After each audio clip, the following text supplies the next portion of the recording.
जे मैं तेनू दसांगा तेनू की है, तेरे पैरों तले जमीन खिसक जाएगी। मैंने हाथ जोड़े। मैंने बोला महाराज मुझे मत बताइएगा, कुछ भी मत बताइए। मैं सब कुछ देख चुकी, आप क्या क्या कर सकते हो, आप कुछ भी ठीक कर सकते हो, आप प्लीज मुझे मत बताना। उन्होंने आगे से बोला 5 साल बाद बताऊंगा। मैंने कहा जी 5 साल बाद भी मुझे नहीं पता करना, आप प्लीज मत बताना। मुझे हुक्म हुआ कि 5 साल मैं उनके कोई दर्शन नहीं करूंगी और किसी को ये बात नहीं बताऊंगी। सिर्फ मेरे हस्बैंड को ये बात पता थी, बच्चों तक को नहीं पता थी। After 5 years were over, I prayed to Guruji in my mind. I said, गुरुजी, मैं कुछ भी करके आपकी एक फोटो चाहती हूँ। मैं किसी से नहीं मांगूंगी, जैसे कोई जिद्दी बच्चा होता है। मैंने बहुत छोटी बात करी और मैंने बहुत छोटी चीज मांगी अपने गुरु से। गुरुजी के बारे में न्यूज़पेपर में, मैगजीन्स में, टीवी में देना मना है, उन्हीं के हुक्म से।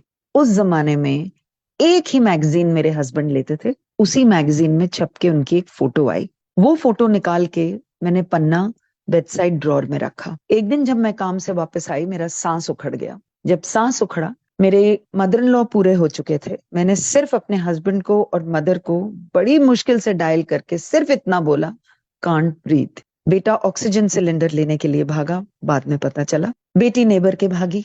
घर के मेंबर हेल्प करने की कोशिश कर रहे थे। मैंने पन्ना निकाला जब मैं बिल्कुल अकेली थी और सिर्फ गुरुजी को ये बोला, गुरुजी मैनू सा नहीं आ रहा।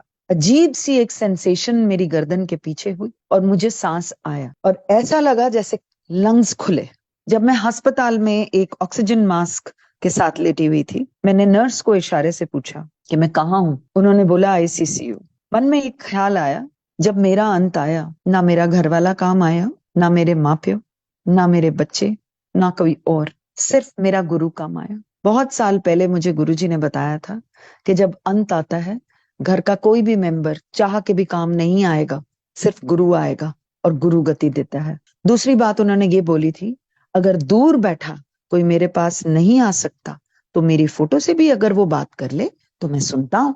तो वो स्वरूप जो है वो आप गुरुजी ही हैं। जब मुझे हुक्म मिला और मैं गुरुजी के सामने मैं खड़ी थी, मुझे देख के स्माइल किया उन्होंने और बोला, क्यों फिर ना घर वाला काम आया, ना माँ प्यो, ना बच्चे, ना कोई और, तेरा गुरु काम आया, ले तेरी सेकंड लाइफ, तू ऐश कर। देन ही टोल्ड मी कि मैं जिस दायरे में था, मैं तुझे पास रखता तो तुझे नहीं ठीक कर सकता था, इसलिए मैंने तेरे को दूर रख के तेरा कल्याण करा। तूने फोटो मांगी, मैं कीचड़ में उतर गया, बिकॉज उस जर्नलिस्ट ने बहुत डेरोगेटरी कमेंट्स लिखे थे कि another Baba has come into town. तो वो गुरुजी ने अपनी निंदा करा के वो फोटो छपवाई, वो भी मुझे बताया गया।